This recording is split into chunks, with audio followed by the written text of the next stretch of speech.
and movies and books and audiobooks and things that we connect to, TV shows even, right?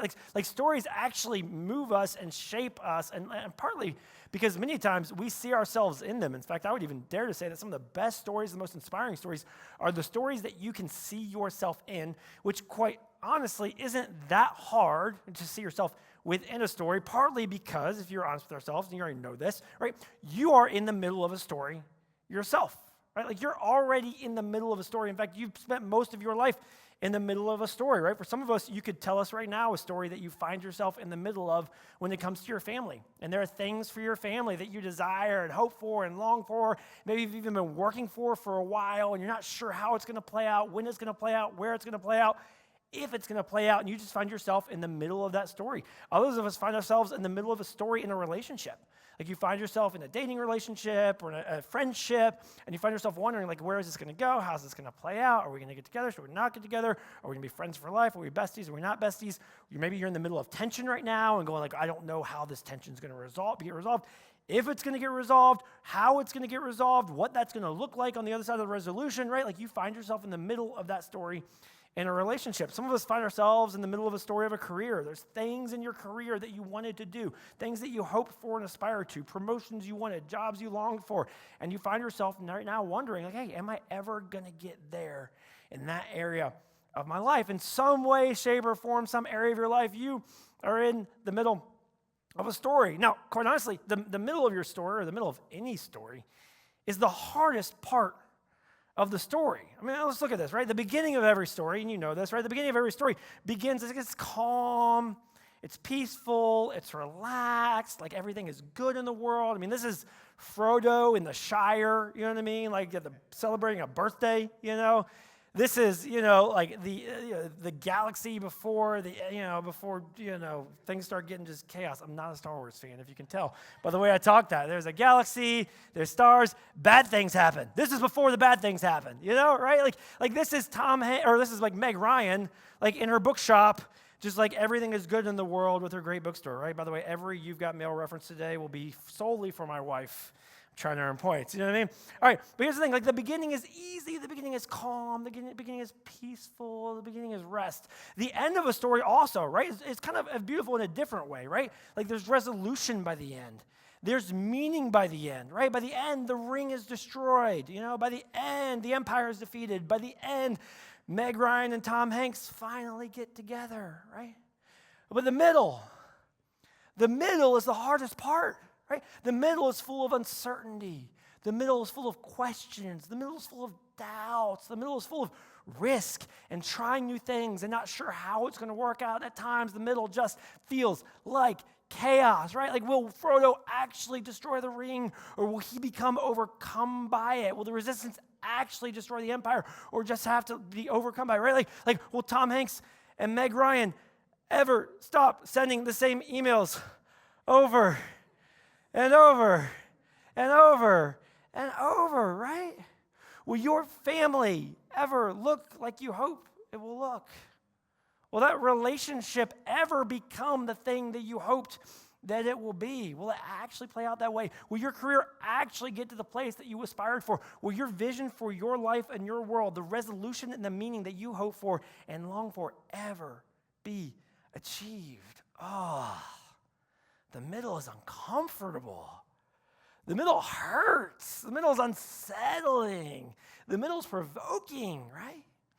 And in the middle, what we do in the middle so often is we actually begin to look for other stories and look to other stories for cues about how our story, how our messy middle might actually play out.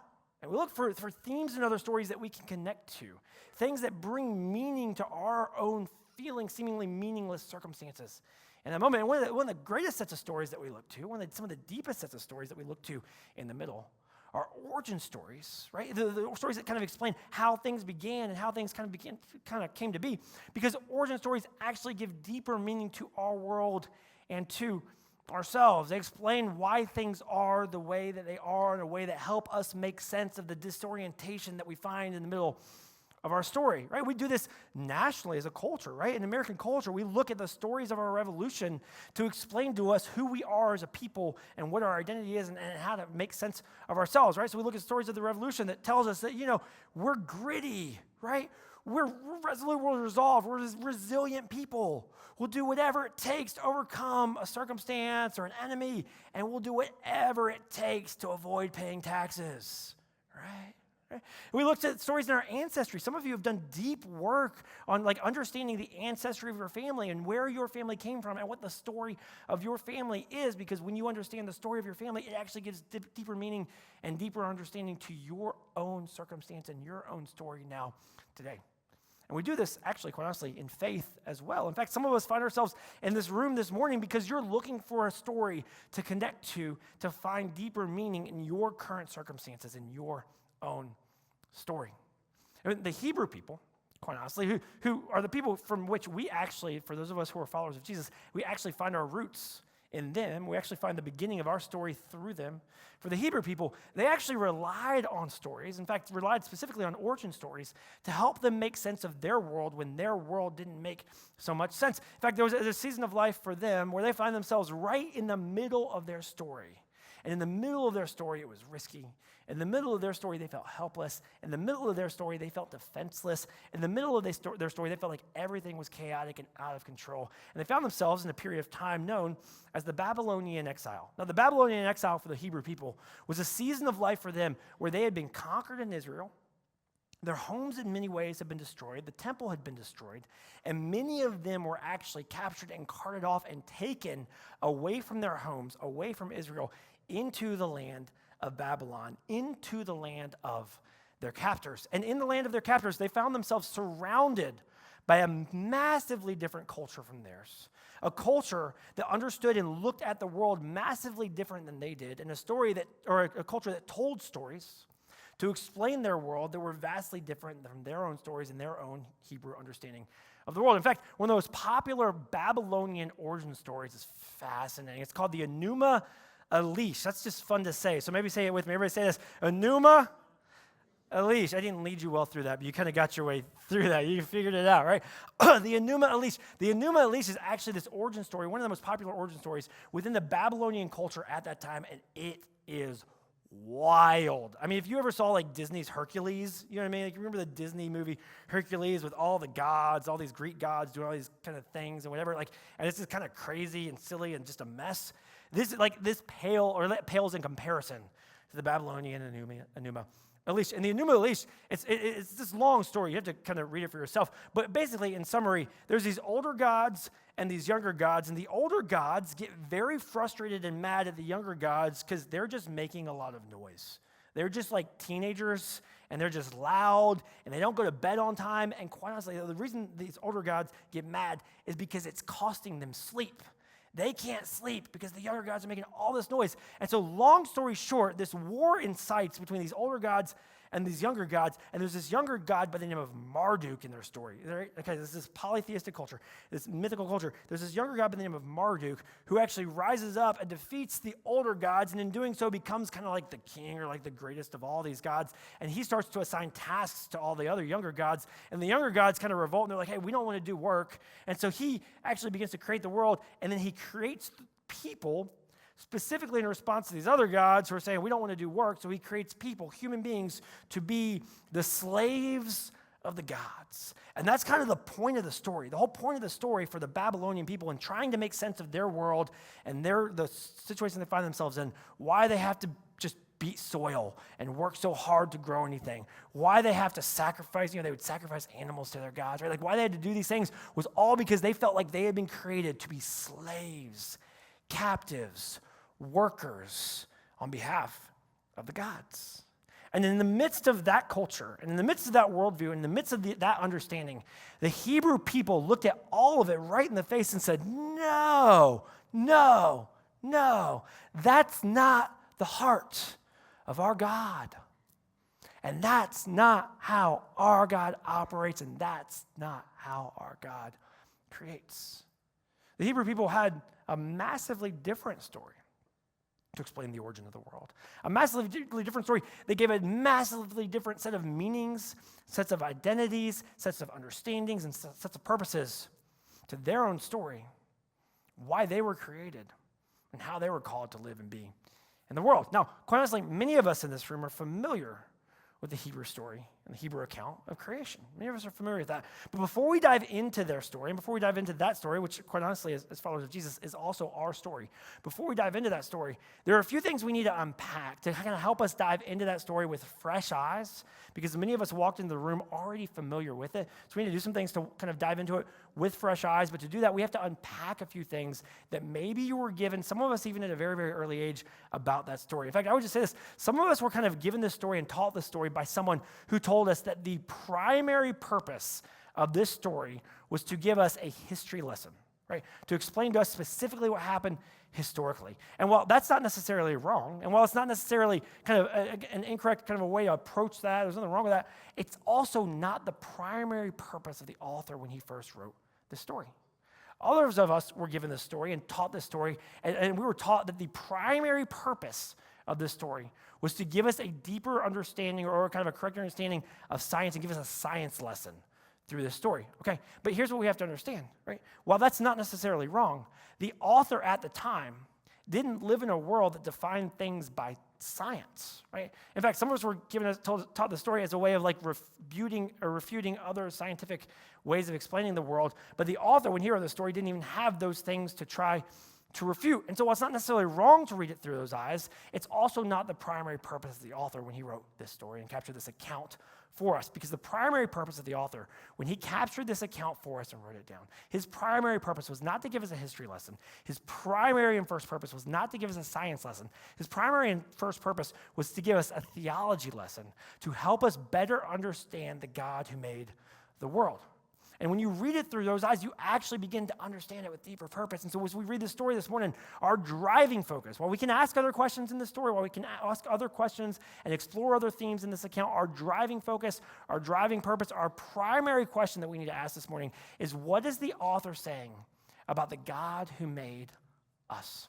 And so with that focus, and with that question, with that understanding, let's dive in the story. And I'm willing to bet that most of you already know the first three words of this story, so maybe just say them with me as we kick off this story. The author writes to us, he says, "In the beginning." Nice work. You can read very well. That was impressive. God created the heavens and the earth. Now, here's what's interesting about this. When he says that God created the heavens and the earth, he's not saying that God created something out of nothing.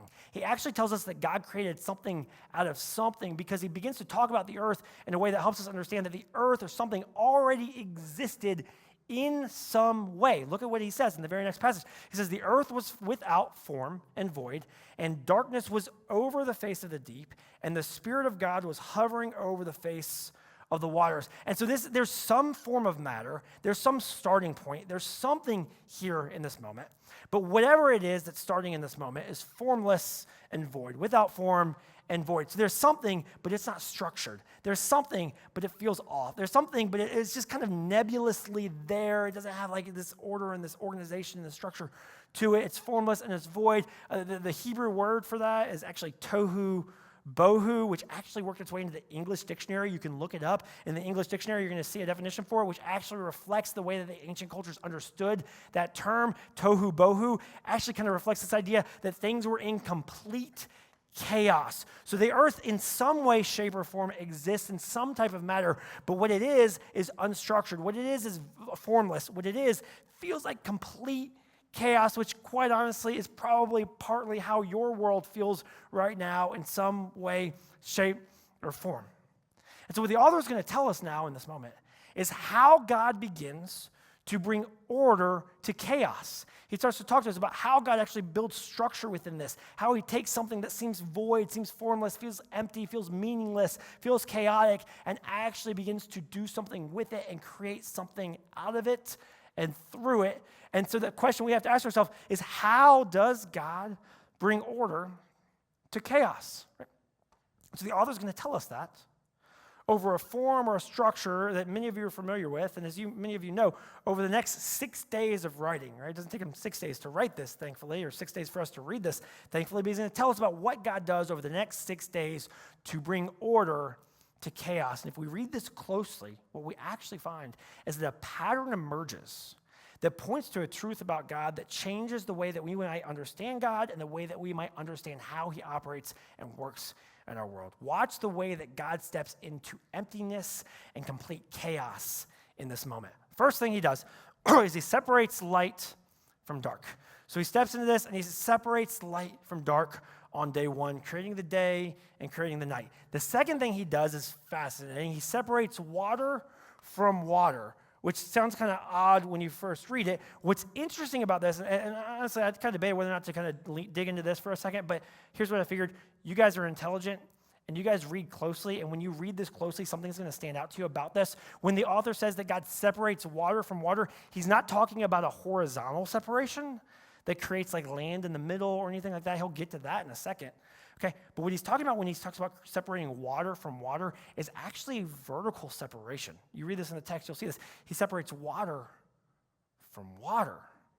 For us, which for us, from our ancient eyes, or modern eyes, doesn't fully make sense in that moment, because how do you separate water from water? You look at it like, there's not water. I'll just tell you, there are a few different ways to understand this and a few different ways that really smart, really intelligent Jesus followers make sense of that. And honestly, there are a variety of ways to do that. One of those is through a theory known as the canopy theory. Some of you are familiar with the canopy theory, which explains how God separated water from water. It takes a while to kind of explain that, but you could lean into that. You could Google canopy theory and learn about that and discover that. Other really smart followers of Jesus explain this and understand this by looking at the text through the worldview of the original audience of the text. And to help us do that, we just have to think about this, right? Like, imagine that you were the original audience of this text. And imagine that you woke up one morning and you walked out of your tent or walked out of your house that morning, and all you knew is what you saw, right? All you knew is what you saw. And you walked out and you looked up and you saw a blue sky. And you know that water is blue. And at times you experienced water falling from the sky. What might you assume is up in the sky? Water, right? Would make sense to you. You have to remember, the original audience of this text, they didn't have NASA. Okay? They didn't have telescopes. And they didn't have your 5th grade lesson on the water cycle, which don't ask me to explain that today, you know?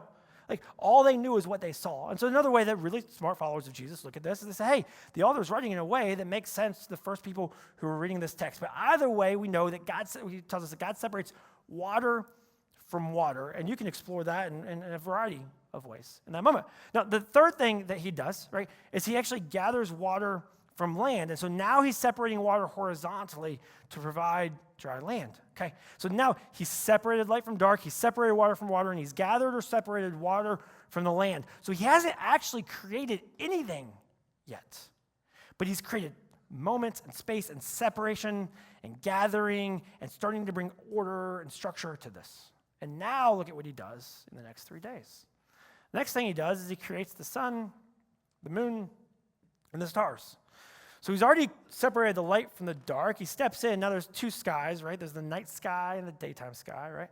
And then now he's actually filling that with the sun, the moon, and the stars in that space. Now, this begs, again, you're smart people. You read with intentionality, you read with detail, and you read with intelligence. So I'll just acknowledge this for a second. This begs the question, right? Like, okay, but light already existed, but there was no sun or stars yet to produce light. And again, we won't have time to kind of dig into this today. There are a number of ways that really smart followers of Jesus kind of explore this, a lot of different perspectives. Even really great Christians debate this amongst each other, which is really fun, and I think actually can be good as well to do that. But again, we have to remember, our primary question when we're reading this text is, what does this text tell us about the God who made the world? What is the author trying to tell us about God? And so he tells us that God fills the sky with sun, moon, and stars. And then day 5, he actually steps into this water that he's just separated and creates sea creatures and birds. And so now he fills that space with life, with animals, with sea creatures and birds that fly above the water. And then lastly, on day 6, he steps into this space where he's gathered water from land. He's actually created now land. And here he creates animals and humans, again, filling that space with life, with people. And in the face of the Babylonian story that told the Hebrew people or told the people around them that people were created to be the slaves of gods, the Hebrew people actually said, no. People were created with a completely different perspective. In fact, look at how the author of the story tells us that God looked upon people as he created them. He says that God said, let us make man in our image after our likeness. And the Hebrew people say, hey, we're not slaves of the gods. No. We were made to be like or in the likeness of God. Right? He says, and let them have dominion over the fish of the sea and over the birds of the heavens and over the livestock and over all the earth, and over every creeping thing that creeps on the earth. He says, hey, we were created to rule and to reign and to oversee the world that God just made. We were made to join God in bringing order to the chaos, which again begs us the question, how does God bring order to chaos? The author actually just told us in the poem that he gave us about 7 days. Look at what he told us that God just did to bring order to chaos. He spent the first 3 days separating and gathering or separating. He spent the first 3 days creating space, creating openness, clearing the table, clearing the playing field, opening things up for something else just to come in. And then he spends the next 3 days creating new within that space. And for the Jewish people who found themselves in the midst of exile, who found themselves in the middle of a season of life or in the middle of a story that didn't make sense to them, understanding that the first thing God does is clear the table and create space before he actually begins to create new things in our world with such peace for them, with such meaning for them, give them a sense of direction and hope and focus for their story that I believe it actually offers us for our stories as well, or in our stories as well. And it serves as a reminder to you, and it serves as a reminder to me, that God often creates space before he creates new. Now, the Hebrew people saw this over and over and over again in their story. In fact, the Hebrew people kind of took the beginning of their people, the beginning of their lineage, from a man named Abraham, who was actually called out to separate himself from his family and to go and journey in a new direction, to be the father and the beginning and the start of a new race of people who become the Hebrew people. Those people found themselves, ultimately, they grew and became this massive population that actually became enslaved by the Egyptian empire. But in time, they actually were led out of slavery by a man named Moses, who led them, many of you have heard this, through the Red Sea, towards a promised land, towards a new space full of life that had been promised to them. But first, they went through a season of time and a period of life where they journeyed in wilderness, emptiness, void, formless, meaningless, wasted time, waiting time in the wilderness. They would eventually find themselves again, after they stepped in the promised land, again conquered by the Babylonians and by other empires and spend seasons of life in exile, away from the land that they had been promised. Again, waiting, empty, formless, void, chaos, meaningless. In fact, they'd actually returned to Israel. But then there was a season of time prior to the entrance of Jesus into our world, the Son of God entering our world. There was a season of time where God actually didn't speak to his people for 500 years. For 500 years, they received no new word, no new message from God through prophets. And for 500 years, they found themselves in silence, waiting, wondering, empty, looking for something new, yet not finding it yet. And then Jesus enters our world. And yet when Jesus is crucified, Jesus spends 3 days 3 days before he would be resurrected again. 3 days where his earliest followers assumed that things were done and over, that following this man for the past 3 years had been for nothing, meaningless, emptiness, formless, void. And yet, in the middle of our stories, we resist those kinds of moments. We push against that kind of space. In fact, we do everything we can to not allow the God of the universe to create space in our lives that doesn't make sense to us or feels like it's without form or meaning. And so, it'd be negligible or negligent of me this morning to at least not take a second to ask you a question. Not just about the world, but a question about your world. A question that I think all of us should just take a moment to lean into. A question that I think all of us should just take a second to ponder and wonder about, or at least look ourselves in the proverbial mirror and be honest with ourselves. And the question is this: where is God trying to create space in your world? Where is he trying to create separation? Where is he trying to create openness? Where is he trying to create room for something new in you or around you? Where is God trying to create space in your world?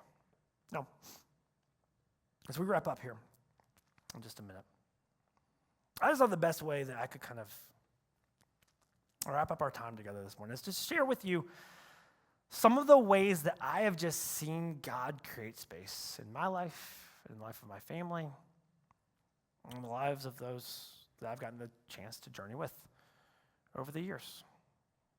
I'll tell you, one of the areas of life that I've seen God do this over and over and over again in my world is in the area of relationships.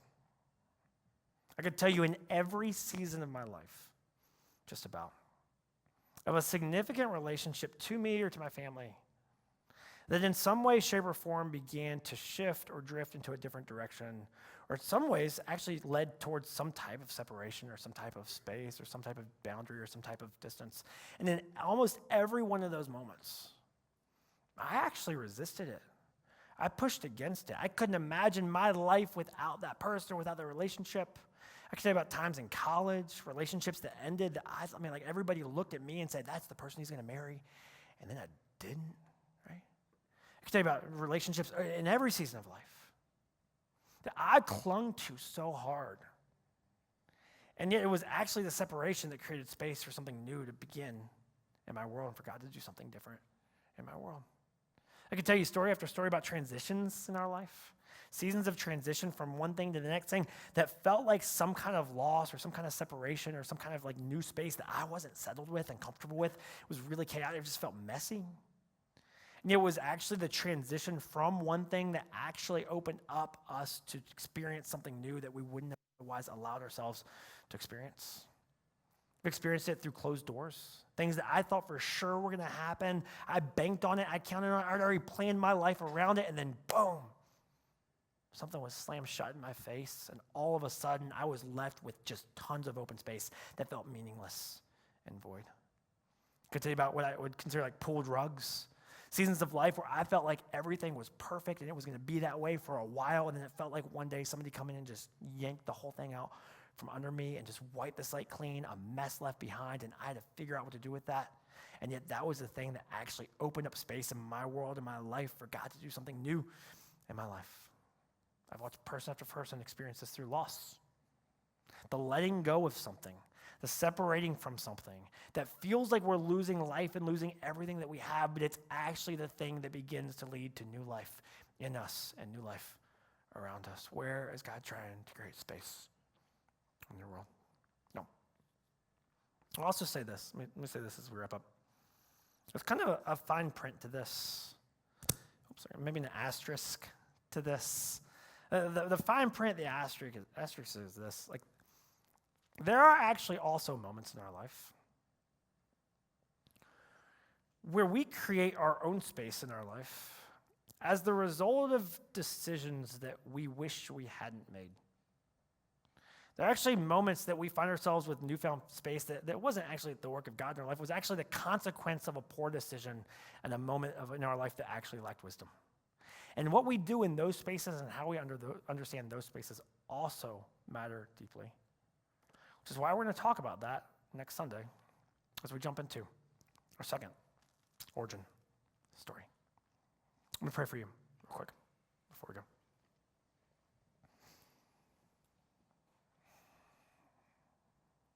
God, some of us walk in this space this morning. If we were honest, all of us walk in this space this morning with a piece of our life that we're not sure what to do with, a piece of our life that we're not sure how to make sense of, a piece of our life that feels like it lacks meaning and purpose. God, I ask that in some way, shape, or form, you would actually begin to give us meaning today in that space. Even if the only meaning that we receive from it is the fact that it's a part of how you operate, and it's a part of how you work in our world and in us. God, for some of us, we walk in today and we've been processing something for a while. There's something that we've been holding on to for a long time. We felt like we need to let it go.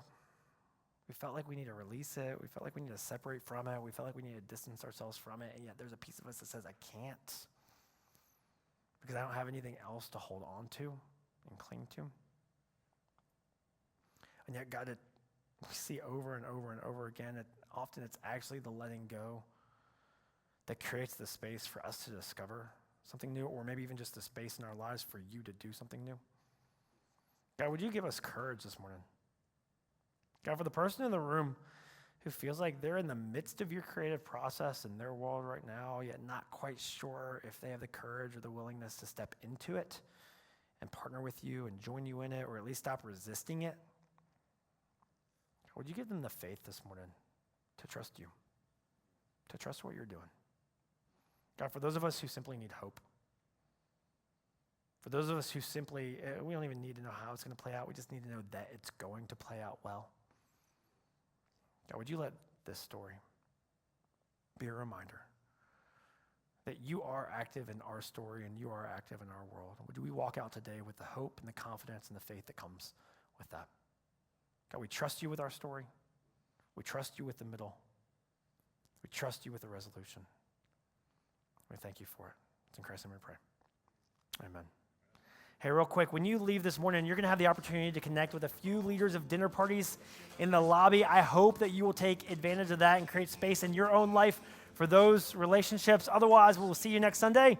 Hope you have a great week.